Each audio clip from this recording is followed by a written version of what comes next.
Hi, my name is Delina White. I am an enrolled member of the Minnesota Chippewa Tribe, and I live on the Leech Lake Reservation in northern Minnesota. I am a native apparel designer, traditional beadwork artist, and indigenous materials jewelry maker. The most inspirational person that inspired me to do beadwork is my grandmother, Maggie King. And she would make beautiful woodland floral beadwork for the tourist ladies in town, which is Walker, Minnesota. And her beadwork inspired me to do the style of beadwork that I do today, which is the flat work stitch in the woodland floral. I've done lots of research about my people who live along the shores of the Great Lakes and in the woodland area. And it's really important for me to continue to do that style of beadwork because it perpetuates who I am as an Anishinaabe person and to continue our Anishinaabe culture into the future.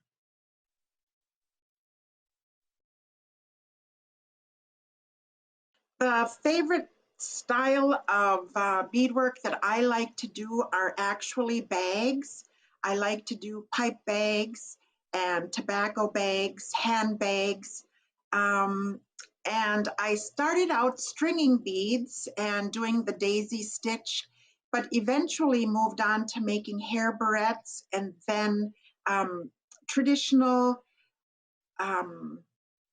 apparel that we use a lot in our traditional style dances at the powwows throughout the United States and Canada.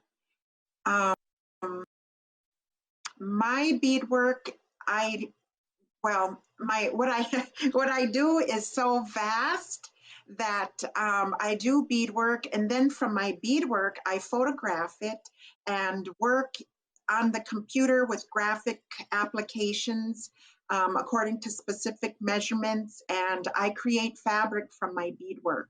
And then from there, I use the fabric to create contemporary style apparel, something that we can wear in today's environment that is contemporary and relevant. But I also have a love to make our traditional work, which would be like the haute couture, the one-of-a-kind style clothing pieces, the cuffs, leggings, skirts, yokes for both men and women, using the traditional fabrics of the hand-tanned smoke hide, velvet, using our traditional materials such as bones, teeth, shells, and everything that's made from those materials, the metal materials such as the copper, which would be the bells, and mirrors.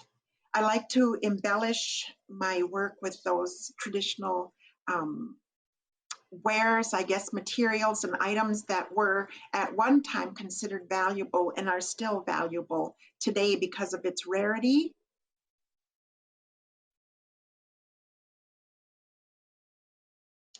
I work with my two daughters, and my two daughters work with their children to pass on the intergenerational traditional cultural knowledge and skills that we have that our ancestors taught us. I feel like every moment is a learning experience and that we can give teachings throughout the day on how to think about things and how to communicate your ideas, and through designs and color, through your stitches and the types and styles of fabric that you make and the techniques that you use in putting them together. I have worked on a mentorship with an apprentice through the Native Arts and Cultures Foundation. And that was a formal setup of working with one person who was truly interested in learning how to do the things that I do, which I learned from my grandmother. So that was a formal way of doing that. I work with the public, doing presentations, talking about traditional designs and traditional materials that are indigenous to the Great Lakes and the Woodlands area. I feel like I have to share my knowledge about what it is that I know about my people and my tribe from this area, and that I cannot speak about other tribal nations because I'm not knowledgeable about that. I don't have firsthand knowledge about what it's like to grow up in the plains or in the Southwest or in the mountains. So what I can speak about is growing up in the trees and among the lakes of Minnesota and the Great Lakes.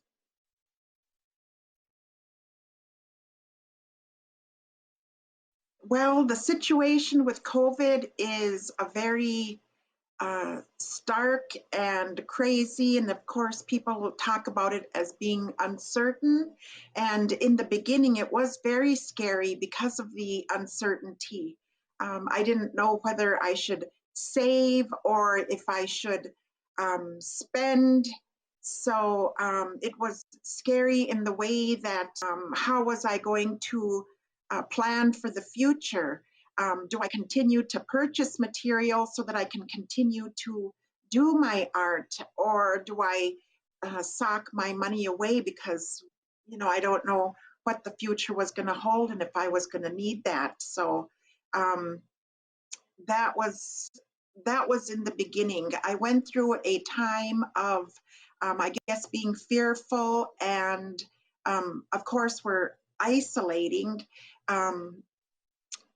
But it was a time of contradictions because you feel fearful for yourself and for your family, and you're mourning the people who have passed on and who have gotten sick, and you're doing a lot of prayers for the future, for your family and for your community and for the people, in global wide, I guess, worldwide. And at the same time, I have to find a way to consider to be hopeful for the future and to keep doing my work that it is that I do. And it has also been a downtime, I guess, where it's a way of looking inward and doing some of the things that I have put off for a long time. So I've gotten a lot of things done. I've been able to find some clarity once I've gotten past the part of uncertainty and to just keep digging in and moving forward. So it's hard to talk about it as being a good time because it's been so hard for a lot of people. But for myself, I have found goodness in that. I've been to get organized and to find clarity and to move forward with the things that I've been wanting to do and kind of do some house cleaning and get rid of some things that have been weighing me down, some of the clutter, and just moving forward and finding time with the family. And I think that has been a good thing for everybody, is that I've seen that people are taking more time in working, or not working, but spending time with their families and doing bike riding and going for walks and social distancing, but yet still being together and finding more connection with the outdoors. It's difficult for me to talk about, how has my art helped me through this, because I know that doing beadwork is really important to my life. And, when I say my prayers, I have to be thankful for my fingers and my hands and my dexterity and for my eyes, because as I grow older, it becomes more difficult to be flexible with my wrists, and my shoulders get aches and pains, and I get floaters in my eyes that float in and out of my vision area. So I know what it's like to be able to be thankful for the things that I may have been neglectful for when I was younger. So it's something that I just know that I have to do because it gives me a sense of peace and serenity, and to be creative. I get excited to think about the things that I want to do in the future, and the vision I have, and making them come to life, and also having that connection to my ancestors and to my grandmother and to my mother, because they have all passed on. And I know that they are with me, and that is the time when I feel closest to them. So in that way, it's a good way. And I have to do my beadwork and my art no matter what. So it's hard for me to think about if I wasn't doing it, because there's never been a time that I haven't done my beadwork and done my artwork.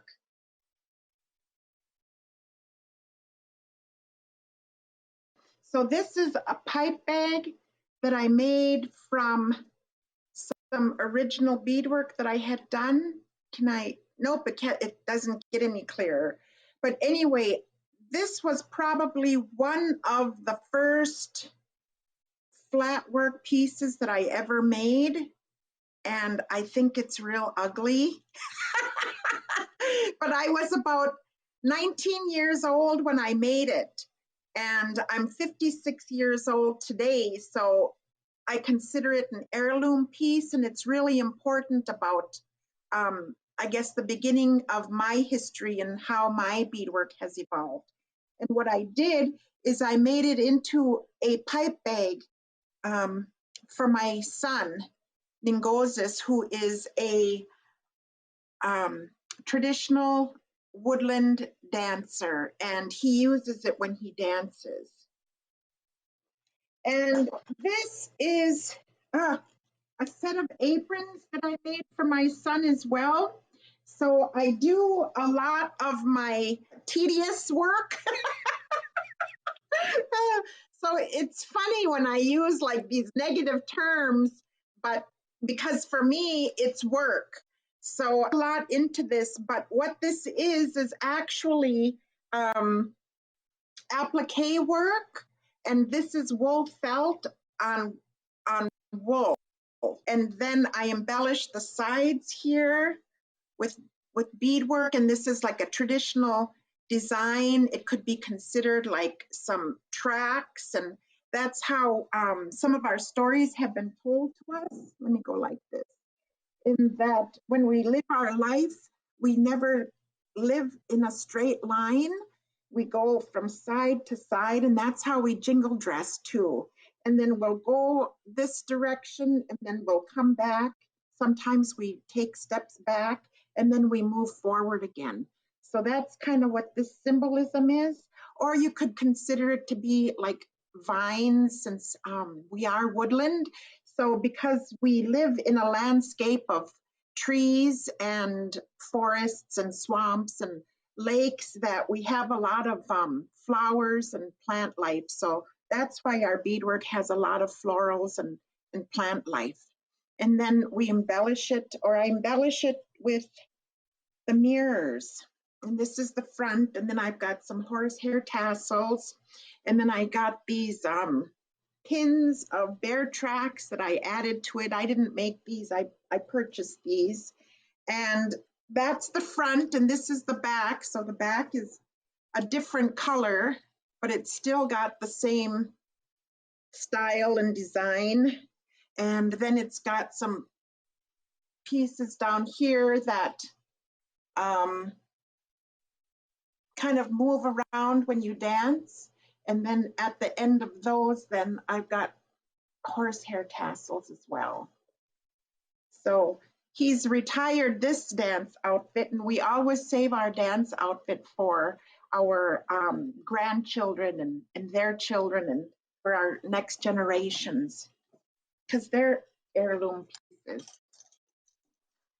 So in the winter months is when we take the time to fix all of our beadwork that's had lots of wear and tear in the summer times when we travel and do our powwow dancing.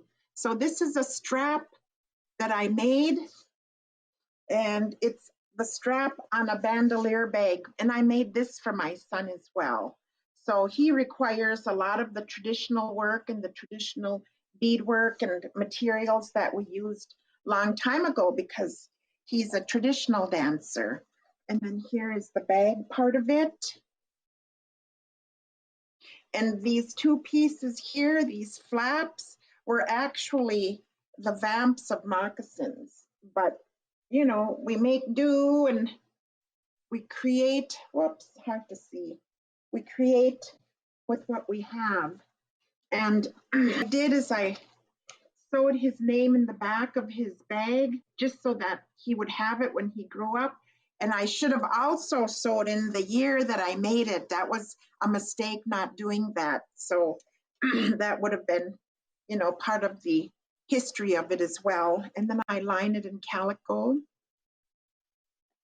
And I've got some of our traditional designs on there, which are the blueberries and the maple leaf. So some of our designs are very distinctive and you can identify them, and then some are fanciful and kind of decorative. So like I said, I take photographs of my beadwork and I make fabric from them. And I have a collection of scarves where I have 5 different colors that are available, and you can get those on my website. But here is one of the scarves that I made from my beadwork. And I can send photographs of the beadwork, the real beadwork. And it's actually my son's dance outfit too. So I don't know if you can see that. It's a square, but this is like one square of it. And then the sides are some pipe bags that I made. So these are a sample of the earrings that I make out of birch bark. And the brown part is the inside of the bark, and the white part is the outside of the bark. And these ones, well, all of my earrings are double-sided because the birch is so pretty on both sides. But I did embellish and decorate each side of these so that you can either see the decorations from the back or from the front, or you can wear them, you know, either way. So this particular one has cedar on it, and those are real popular, and it's considered one of our traditional medicines. And then it also has little silver dangles on them. And then on this side, then it's hard to see, but this side has silver sequins on there just for a little bling. Thank you for allowing me to be a part of this project and to be able to share a little bit about my culture, about who I am and where I come from. And I hope everybody can stay healthy and do your artwork and continue to perpetuate your tribal nations' art through the art that you make. Thank you. Miigwech.